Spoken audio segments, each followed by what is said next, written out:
Good afternoon, and welcome to the first winter program of the Jewish Policy Center webinar series.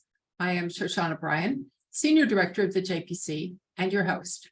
I say winter because with the end of baseball season and the end of daylight savings time, feels to me like winter has started. We have a very large audience today, which I think is because we are having back David Weinberg, who was with us in July to talk about the Abraham Accords, and in particular, what the Gulf countries were thinking. If you missed it, you can find David and the Gulf countries and the entire catalog of Jewish Policy Center webinar programs on our website at jewishpolicycenter.org. That's jewishpolicycenter.org. I'm going to do the short form of our JPC commercial today and leave the rest of the time to David. The JPC is a 501c3 nonprofit organization founded in 1985 to provide perspectives and analysis of foreign and domestic policies by leading scholars, academics, and commentators. You can find not only our webinars, but also our magazine in focus and our article series Insight at our website, jewishpolicycenter.org. We support at the JPC a strong American defense capability, U.S.-Israel security cooperation, and missile defense. We support the legitimacy and security of Israel against anyone who would deny them. We do, as you know, sit slightly to the right of center, and we advocate for small government, low taxes, free trade, fiscal responsibility, energy security, free speech, and intellectual diversity. In this series of calls, which we began in the winter of 2020, we have hit everything from China and Taiwan to Israel, to Russia and Ukraine, to Armenia and Azerbaijan, to Turkey, the Gulf states, NATO, U.S. defense spending, the U.S. Supreme Court, and homeschooling. Today, to take your mind off tomorrow's elections here in the United States, we have David Weinberg to talk about Israel's election. David is a government relations and foreign affairs specialist based in Israel, having made Aliyah in 1990. He is a senior fellow at the Jerusalem-based Kohelet Foundation, specializing in diplomatic and defense affairs, and a research fellow at Habithonistim, Israel's Defense and Security Forum. He's also a columnist for the Jerusalem Post and Israel Hayom. He also had been an advisor to then Deputy Prime Minister Natan Sharansky and founding coordinator in the Prime Minister's office of the Global Forum Against Anti-Semitism. When he started it, there was anti-Semitism, there's always anti-Semitism, but right now I think we are seeing a high water mark. So his work is really, really important. He has also been a spokesman for the Bessa Center, the Herzliya Conference on Israel's National Security, and Bar-Ilan University.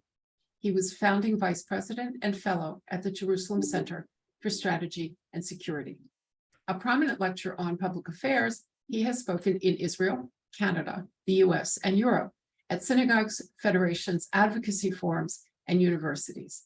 He's appeared in a variety of media venues, and he's been quoted by a great many international publications, including the New York Times. David knows a lot about a lot of things. The one that surprised me the most when I first read his bio, however, is that he is an accredited expert on Israeli and kosher wines, having studied enology at the London-based Wine and Spirit Education Trust, which is the world's leading institute for qualifying sommeliers.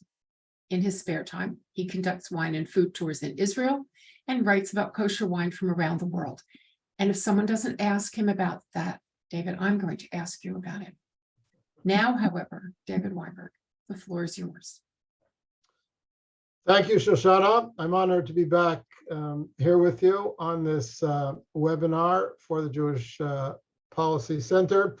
What I'd like to do today is three things. Number one, offer you a deep analysis of who won, who lost the Israeli election and why. Second of all, look at what government might emerge from the coalition negotiations, which already have begun, and what policies might be adopted by that government. And third of all, talk to you specifically about the rising star in Israeli politics, the bogeyman known as Itamar Ben-Gvir of the Religious Zionist Party, who seems to have captured much fascination and even a great deal of horror in the West. So let's begin. I think you all know that over the past 44 months, Israel's gone through 5 election campaigns. Almost all of them, up until this recent campaign, were focused on Netanyahu.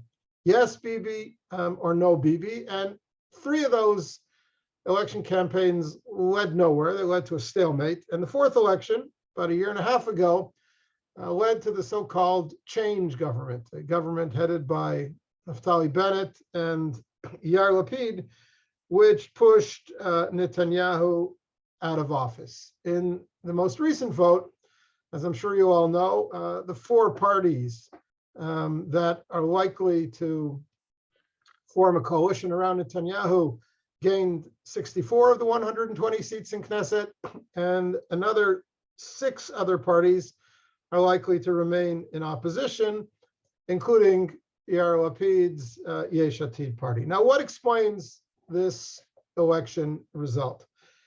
And to understand the election result, I think we need to go back 30 years. We need to go all the way back to the election of Yitzhak Rabin in 1992. At that time, the 2 self-declared left-wing parties in Israeli politics, Meretz and the Labor Party, held a grand total of 56 seats in Knesset, almost 50% of all Knesset seats. In 2022, this month, those 2 parties are down to 4 seats in Knesset. 56, which is 50% of the Knesset, down to 4 seats. And if you add in all the other successor parties like Yesh Atid and Benny Gantz's National Unity Party, and roll them together with Labor, you end up at a grand total of 38 seats. What happened in the intervening 30 years, which led to this complete collapse of those who call themselves the Israeli left? And the answer is that the Oslo Accords collapsed under renewed terrorism and rejectionism of the Palestinian leadership. Israel withdrew from Gaza, only to see Gaza taken over by Hamas. Israeli Arabs inside Israel have rioted several times in support of Palestinians in the West Bank and Gaza, most notably last year during the Guardian of Walls operation, Israel against the Hamas, where in 2021 we had widespread mayhem and violence in mixed Israeli Jewish cities from north to south.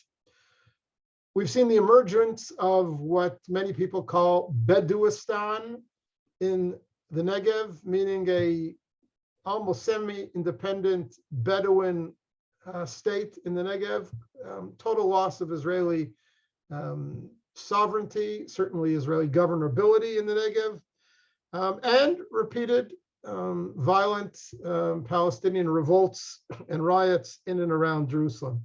And then, of course, over the last 6 months, we've seen a considerable uptick in terrorism right up to Election Day last week. Now, all this has unquestionably nudged the Israeli electorate to the political right, with a majority of Israelis expressing a strong desire to push back, and to push back hard at Israel's enemies and adversaries without apology.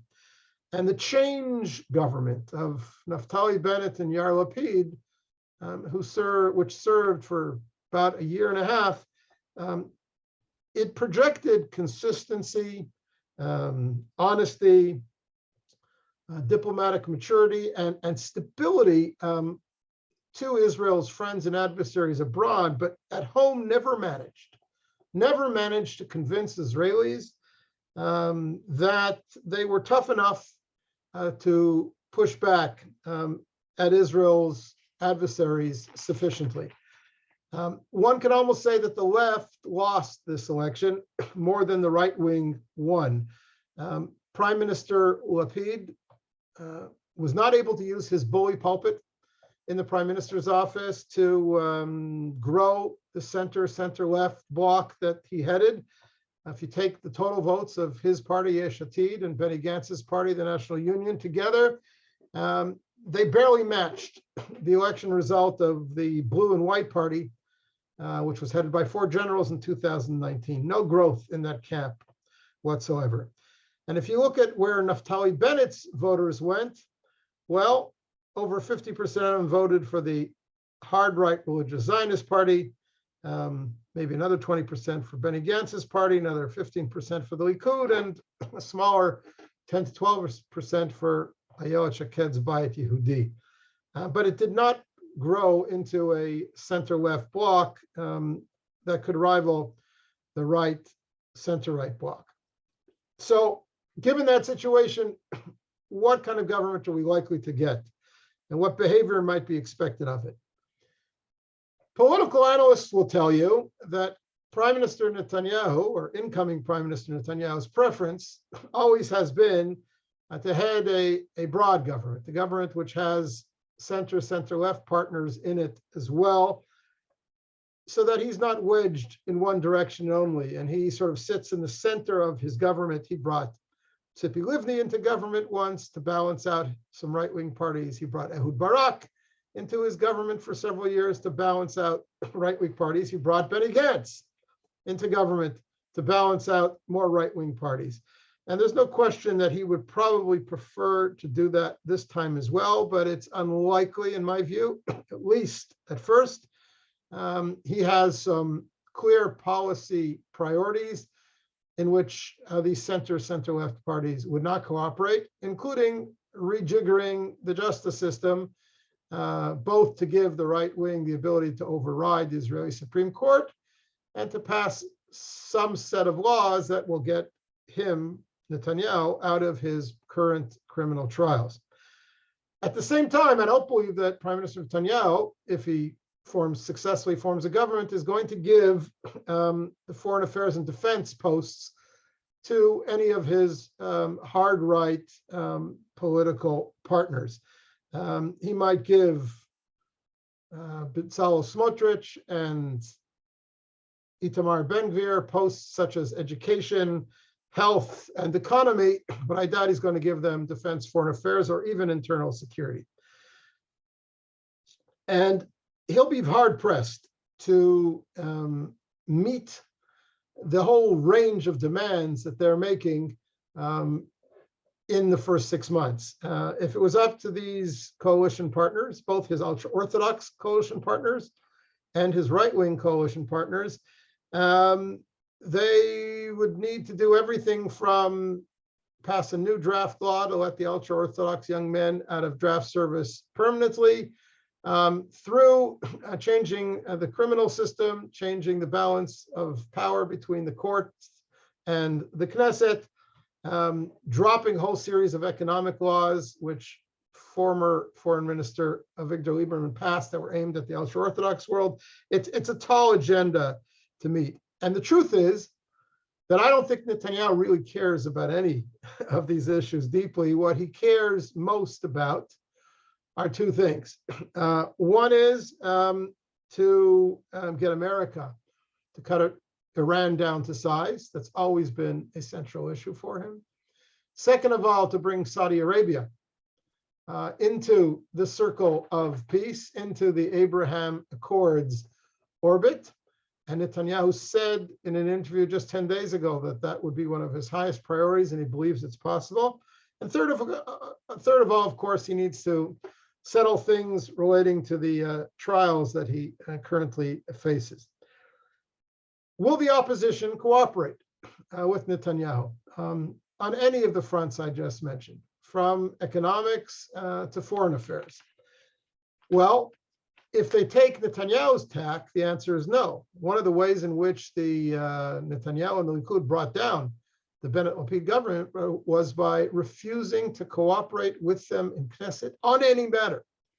For a year and a half, Likud has been boycotting all Knesset committees, including the important Finance Committee, and the Foreign Affairs and Defense Committee. They basically would do nothing to give the Bennett-Lapid government any domestic legitimacy.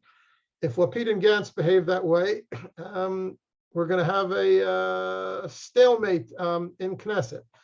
I would hope and assume that won't be the case. It also raises the question of how the world, both the Jewish world and foreign governments, relate to a Netanyahu government if it is indeed formed with the three parties on the far right and on in the ultra-Orthodox world that are currently negotiating with him. There will be an expectation that Netanyahu govern from the center and keep his coalition partners in check. And some may take a cold, standoffish approach and perhaps even a hypercritical attitude to the new government. We've already heard murmurs of that from some Western capitals, including Washington. I would hope that not be the case. I think it's important to make the argument that the sky has not fallen. Even those people who would have preferred that Netanyahu not return to office ought to respect the vibrant democracy that is Israel. And mature followers of politics know that the pendulum swings in politics from left to right. And it generally seems to balance itself out. I think it's also worth pointing out that the surge in support for the hard right in Israel is not unusual.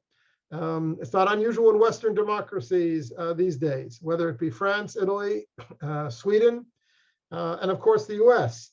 There is a certain pendulum that is swinging to the right today, and Israel seems to be in that same, following that same trend. Now, there are many flashpoints, both in Israel diaspora relations and in US-Israel relations, that could emerge from a government involving the ultra-Orthodox and right-wing factions alongside Likud, ranging from an attempt to change the status quo on the Temple Mount to matters that relate to personal status, such as conversion law in Israel, and everything in between.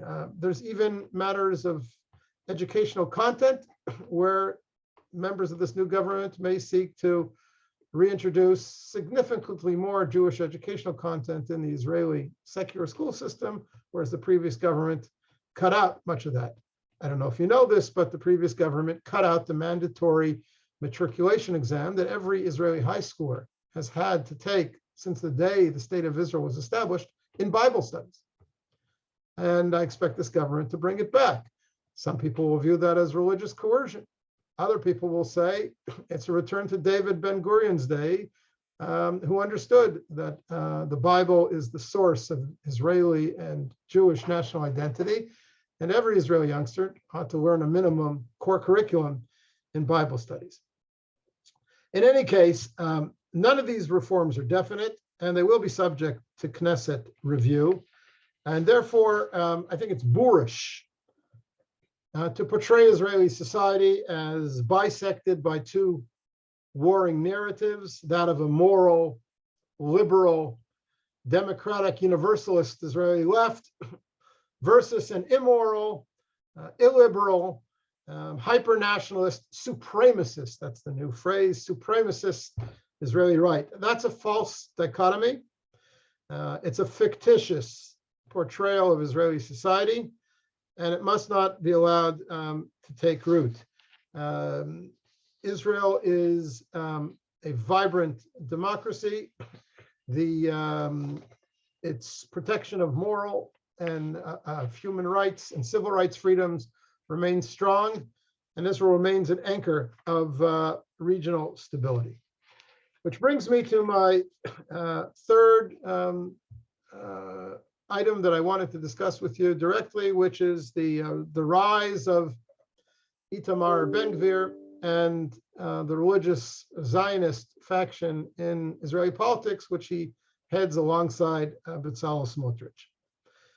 So let's ask the question, how is it possible that so many Israelis voted for a man who seems so illiberal, or in the eyes of some is actually dangerous, both racist and dangerous. After all, he was a disciple of Rabbi Meir Kahana, and he has a well-earned reputation as being a provocateur and a rabble-rouser. And the answer, in my view, is that without in any way suggesting that Itamar Ben-Gvir is a calm figure or a calming figure in Israeli politics, I think it is important to understand why many level-headed, non-racist Israelis voted for him.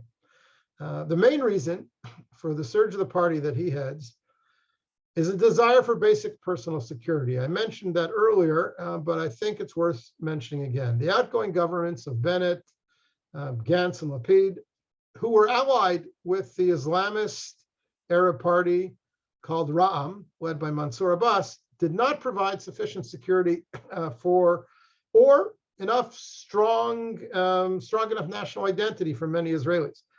And the behavior and statements of many Israeli Arab politicians in the weeks leading up to the elections only made the situation worse. There was a member of Knesset named Aida Tuma Suleiman of Hadash, which is an Israeli Arab Communist Party, who called the terrorists operating out of Nablus, so-called Lion's Den, a new terrorist faction operating out of Nablus. She called them martyrs.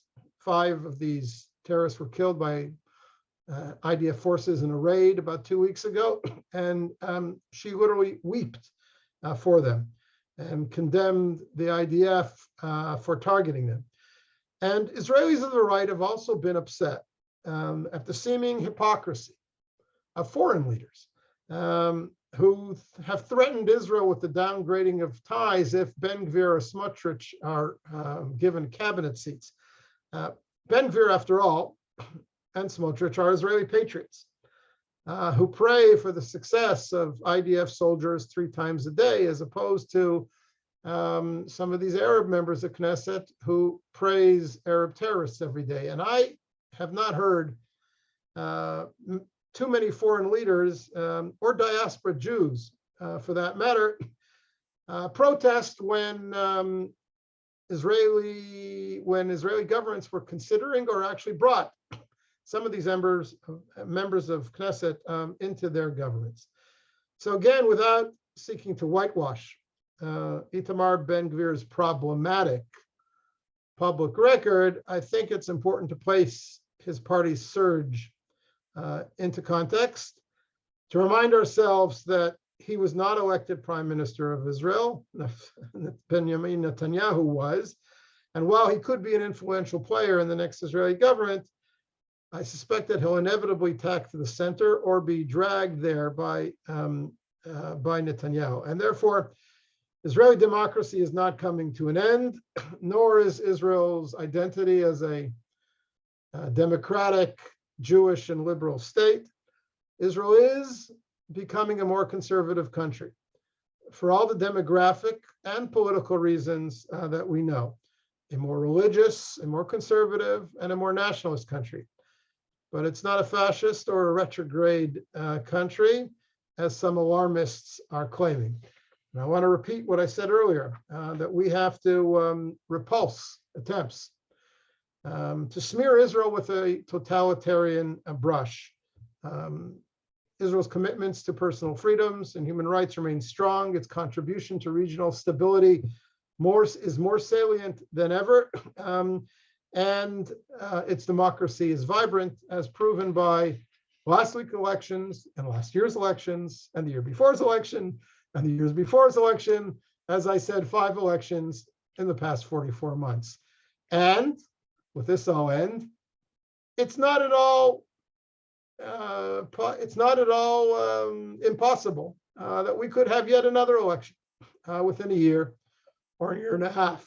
The last Israeli government that survived a full 4-year term was 7 years ago.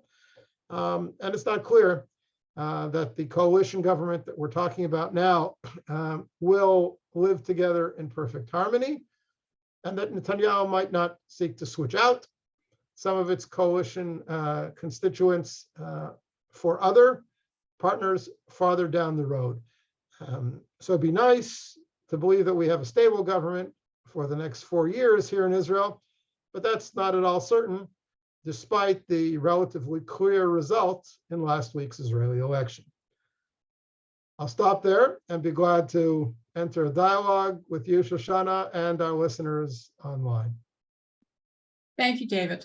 I'd love to say that makes things clearer, but in a lot of ways it really doesn't. So let's do this first. As you know, Tom Friedman portrayed the Israeli election result as, quote, the end of the Israel we once knew.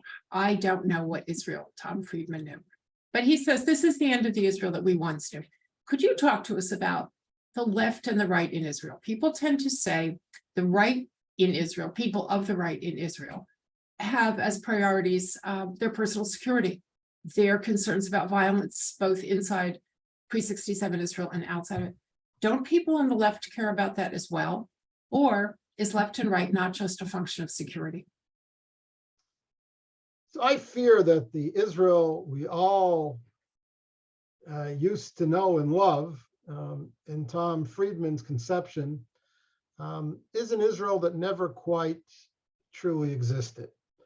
The Israel that Tom Friedman and his ilk always used to know and love was a fantasy Israel where people danced hora around the bonfires at night, ate falafel, played symphony music, and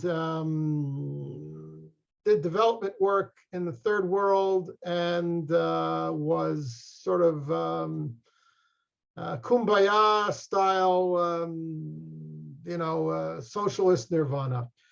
Israelis have never wanted to be that country. Israelis have never wanted to turn the other cheek and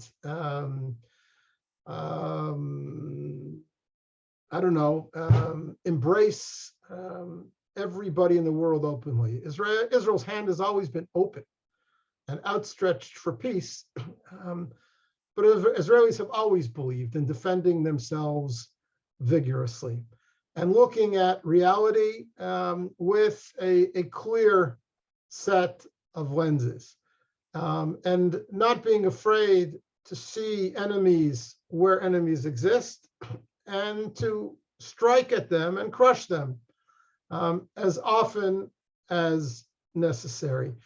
And that's an Israel which perhaps for some like Tom Friedman is tougher to love, but that's the Israel that most Israelis prefer to live in. So it is, number one, as you suggest, an issue of personal and national security first and foremost. It also is a question of nationalism and Jewish identity. There is a resurgence of nationalistic fervor and Jewish identity in this country. You feel it and hear it in the music on the airwaves in Israel, where so-called secular Israeli pop music is infused with words from Jewish prayer and the Bible. You see it in the way holidays are celebrated here with an increased traditional focus. Purim is no longer just a Halloween-style masquerade. There's also more content to it. It's the same for Passover, which is the most widely celebrated holiday in Israel. It's not just a one night a year Passover Seder, but it's more a week-long celebration of Jewish nationalism and freedom and culture. So there is Israeli society, has been changing. My personal view is that these are changes for the better, that create a strong basis for national resilience and national unity.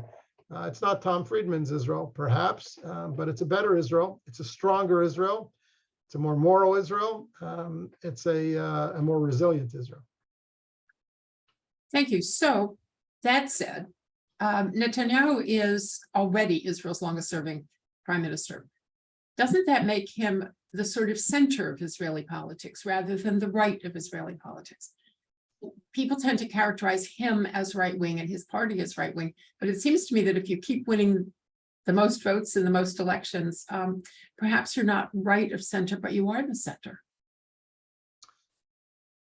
I agree with the premise behind your question. The Likud has long been the center of Israeli politics, going back to the day that Menachem Begin first won a government for Likud in 1977. Indeed, the Israeli right wing does not view Netanyahu as a true right-wing figure. The fact is, he's been prime minister, as you say, for over a decade, and he has not annexed Judea and Samaria, or even parts, or any part of Judea and Samaria. He has not allowed a surge in building of Jewish homes in Judea and Samaria, the so-called settlements, and he has not allowed or supported any Knesset, any real deep reforms in the balance of power between the Knesset and the courts, something which is clearly on the agenda now. And nor has he really done much to push back against the Israeli Arab sprawl in the Galilee, or the Bedouin sprawl in the Negev, or the rise of Arab criminal gangs across Israel. In fact, the Israeli right views Netanyahu as far too parva, far too mingling and mixed and centrist, if you want. And in fact, that partially explains the rise in the surge in votes for religious Zionism. Many people I know voted for the religious Zionist party, that's Ben Gvir and Smotrich, not because Ben Gvir and Smotrich are their cup of tea, but because they want them, Ben Gvir and Smotrich, to keep Netanyahu honest from a right-wing perspective. Okay. Now, assuming then that this becomes a Netanyahu-led coalition, we assume it will, the United States has a president who is not amenable to a lot of the things that the center and the center right of Israel will be promoting. How do you see U.S.-Israel relations moving in the future? And specifically, the Iran deal, which Netanyahu has obviously been hugely opposed to, but Lapid was also opposed to, and Bennett was opposed to. It doesn't seem to be a priority issue right now, while the Iranian government is killing, excuse me, its people in the streets. But how do you see a Netanyahu-led coalition operating with the Biden administration on these and other issues? So a Biden, if the Biden administration takes a cool approach to the incoming Israeli government that we've been discussing, there are issues in U.S.-Israel relations that can be negatively affected, minor issues, such as Israel's desire to enter the visa waiver program so that Israelis can travel to the United States without visas.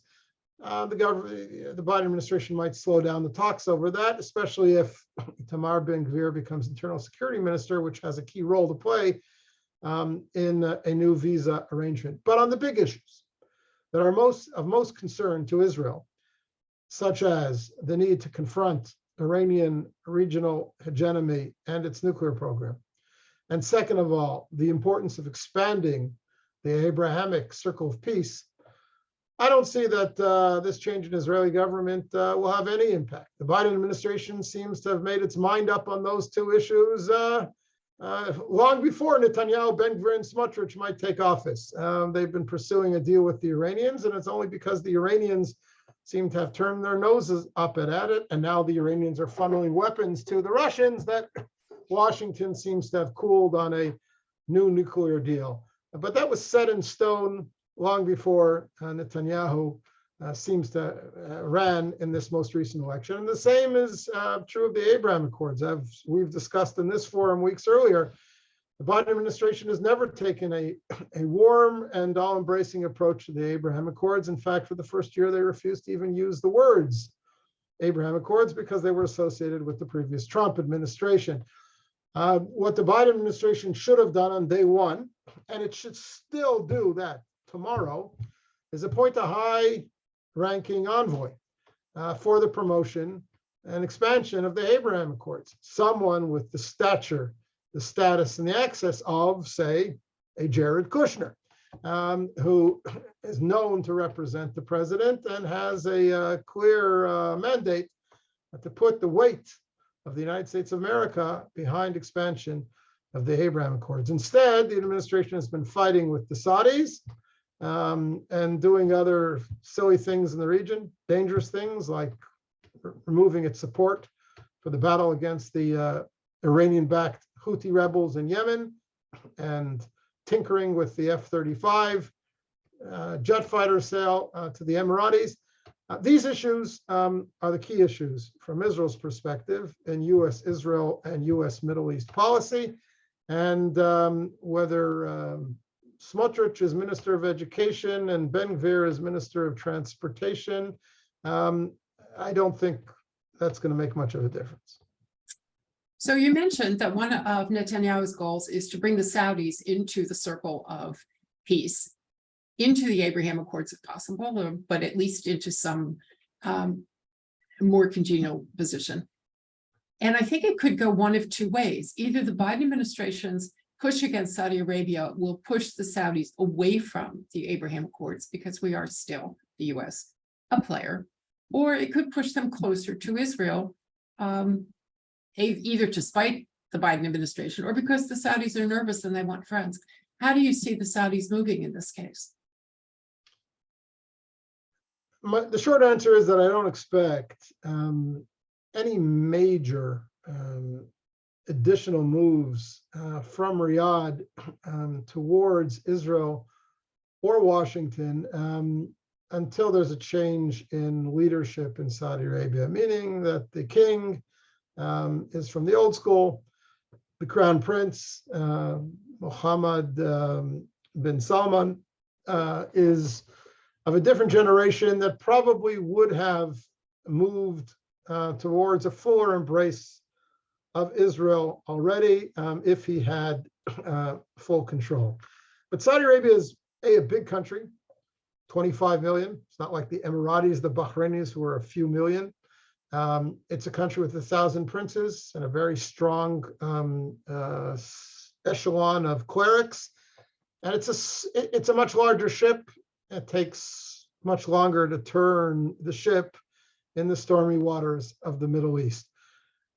There is concern here in Israel that if Washington continues to thumb its nose at the Saudis and other Arab American allies in the region, they will fear an Iranian victory in the grand battle of camps underway here in this part of the region, and they don't want to be on the losing side. They could move to either bandwagon with the Iranians or more likely to actually hedge their bets and play both sides of the game. To a certain extent, we've already seen that. The Saudis, the Emiratis, Bahrainis have held public talks with the Iranians over the past year for the first time in over a decade. It's a way of hedging their bets. They don't want to move to the Iranian camp. They fear the Iranians. But if they're going to be anywhere, they want to be in a winning camp. And if they're not convinced that Washington is prepared to continue to be an anchor of a pro-Western camp in the region, and Israel's strategic heft is partially a function of its close relationship with Washington, there is concern that over the long term, what is now an open and warm relationship that the Abraham Accord countries have with Israel could fade into the background and become a partnership that is more subdued, that is more behind the scenes, like it used to be. And the strong intelligence defense partnership that Israel has today with Saudi Arabia could fade increasingly over time, unless Washington is committed to winning the battle in this region. Or unless the mullahs lose at home. I mean, one could always hope that things will fall apart of their own accord. You mentioned the possibility or the suggestion that the president might have appointed an emissary to the Abraham Accords, someone who carried some weight, someone who carried the president's confidence. Instead, the president appointed just that emissary to do the Lebanon maritime deal, a man who has regional understanding, energy understanding, and the president's ear. So Amos Hochstein, instead of coming to the Abraham Accords, did the Lebanon maritime deal, which I don't know, how do people in Israel, first of all, feel about that deal? But secondly, with the change of government, is there any chance that the deal will be abrogated by the Israeli side? The Lebanese also are getting a new president, and I don't know what that means for them. What happens to the maritime deal, and how good was it anyway? So the maritime deal was a focus of controversy in this country. It happened in the midst of an election campaign, which immediately turned it, of course, into a partisan issue. So much so that Prime Minister Lapid decided not to bring the accord to a Knesset vote. He bypassed the Knesset. He got some legal backing for doing so, even though I think it's clear to most Israelis that had Netanyahu brought a deal of this type to the table and sought to bypass the Knesset, he would have been raked over the coals for being a dictator and acting in an anti-democratic fashion. As for the terms of the agreements themselves, I don't think the accords are a disaster, but there's certainly no grand historical breakthrough, as Prime Minister Lapid and the Biden administration tried to make them out. Israel conceded far more than the Lebanese did in terms of moving from each side's initial opening positions in these negotiations, and essentially bought itself at least a promise of quiet. Where Hezbollah was threatening to bomb, Israel's already operating natural gas rigs in the Mediterranean, which are very close to the disputed maritime border with Lebanon. Now, a lot of this really depends, as it always has been the case, on Hezbollah. Hezbollah is essentially in control of Lebanon's foreign affairs and defense policy, as well as its internal security. Hezbollah has not signed on these accords, and Hezbollah made a point of both mocking the accords and crowing about the accords after they were signed, crowing about the fact that this was a sign of Israeli weakness and capitulation. Perhaps that is the one true parameter for judging the stability and the worth of these accords. Does it project Israeli strength, or does Israel's signature on these accords project Israeli weakness? And that's something that only time will tell. Okay, we're coming toward the end. I want to sneak in one more question, and then I want to ask you the wine question. Someone here has asked whether the increase in Haredi voters, and they increased their percentage of vote over last time by a substantial amount. What does this mean for Haredi integration into general Israeli society? What does it mean for going into the IDF? What does it mean for the role of women in society? Is there a change in the population or not? So that's a hugely important issue and a smart question.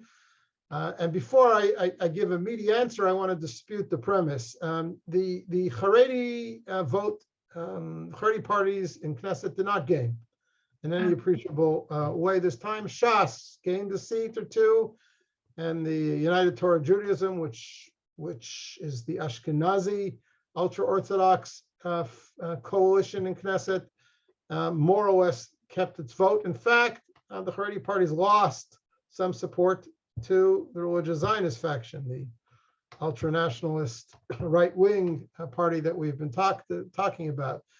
And that is a sign that some Haredim, in fact, are moving out of the closed ultra-Orthodox orbit, are perhaps blending into or integrating better in Israeli society and no longer feel the need to vote only for a purely ultra-Orthodox political party. And that's a trend that I suspect will continue. However, there's reason to be truly worried. Ironically, it's Netanyahu himself who has played a key role in this matter over the years and now going forward. It was Netanyahu as finance minister in the government of Ariel Sharon going back to the early 2000s who slashed most government subsidies to the ultra-Orthodox educational world and led over the past decade to more and more young ultra-Orthodox men and women studying at college and integrating in the workforce. There's some 11,000 to 13,000 ultra-Orthodox men and women studying at Israeli colleges this year, which is 10,000 more than there was a decade ago, but it's still a drop in the bucket. And the most recent Netanyahu government, which was in office maybe 2 years ago, and the new Netanyahu government that we're now talking about seem to be poised to move the pendulum back in the other direction, handing all these government subsidies back to the ultra-Orthodox world that will allow young men to stay in yeshiva and in kollel indefinitely, that will allow them continue gigantic subsidies in education, in housing, in municipal taxes, in daycare, and all other forms of government support. And that is a deleterious trend, in my view, one that will work against the national goal of integrating ultra-Orthodox, particularly ultra-Orthodox men in the Israeli workforce. By the way, Israel has a parallel goal of integrating more Israeli Arab women in the workforce. Those are the two minority populations in Israel that are least integrated in Israeli society and Israeli workforce. As for army service, it's a long way off. First, let's get the ultra-Orthodox world better educated, or educated in modern modern fields of relevant employment and integrated in the workforce. And then I believe we'll see more ultra-Orthodox men be willing to draft into either military service or national service. It's not going to come soon. It's not going to come in through legislation that forces the draft on the ultra-Orthodox world, and it's certainly not going to come from the emerging government that will have ultra-Orthodox parties as a key element of it. So I think, for better or for worse, that's a long way off. As we close, people who listen in know that I like to go out on a high note and something optimistic and something pleasant. And since, both of our countries are having nervous breakdowns about elections and things that most of us don't control, talk to us about Israel's wine. I know you do wine tours. What should we buy? What should we drink? And why should we drink it? You have 3 minutes. Let's start with your last question. Why should we drink it? Drinking good Israeli wine is, for me, not just a pleasure or a passion or a hobby or a highfalutin, sophisticated way to show how much of an enophile I am. To me, it's an affirmation of divine providence. It's part of the Jewish people's grand return to its indigenous homeland. And the land of Israel is giving forth its glorious fruit to its indigenous people after 2,000 years of diaspora and dispersion, where the land itself lay fallow. And this is biblical prophecy coming true in our days. I'm not going to start quoting scripture or Talmud, or the Kabbalah to you right now, but believe me, there are multiple verses and sources which indicate that the land of Israel would remain fallow and not really produce until its people returns, and then God would command the mountains and the valleys of the state of the land of Israel to produce once again. And we have glorious fruit, which is the key component of good wine. Any winemaker will tell you that it's the great product, that's 90% of a quality product. Add to that well-trained, energetic young Israeli winemakers who've trained at the best schools in the world, at the University of California, at Davis, and in Australia, and in France, and in Italy, and in Spain, and in Australia. And they've come back with the newest methods in wine production, applying them to fantastic fruit and producing excellent wines. I'll tell you one more thing that you should watch for, and it's a trend in Israeli winemaking. I'm a big fan of this, and this is what you should be drinking.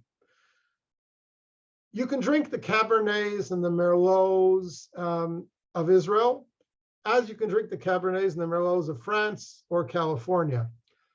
But the really unique products developing here are Mediterranean varietals. Grapes that are indigenous to the Mediterranean region, the hot climate of which we're part of. Grapes that come from Spain, Italy, the southern coast of France, the Rhone Valley. These are things like Shiraz, Grenache, Syrah, which is Shiraz, Mourvedre, and many other Mediterranean varietals, which produce a lighter, fruitier wine that is, according to many Israeli winemakers, better suited to our climate.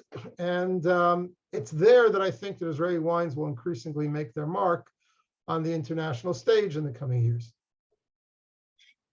David Weinberg, it's always a pleasure to have you here. I love that you've left us with a practical suggestion and a very optimistic outlook, but also a really excellent look at the Israeli election and what it means in Israel and what it will mean to the United States. So thank you very much for your time. And on behalf of all of our listeners, we appreciate it. We'll see you again soon, I hope. Great to be with you. Good night.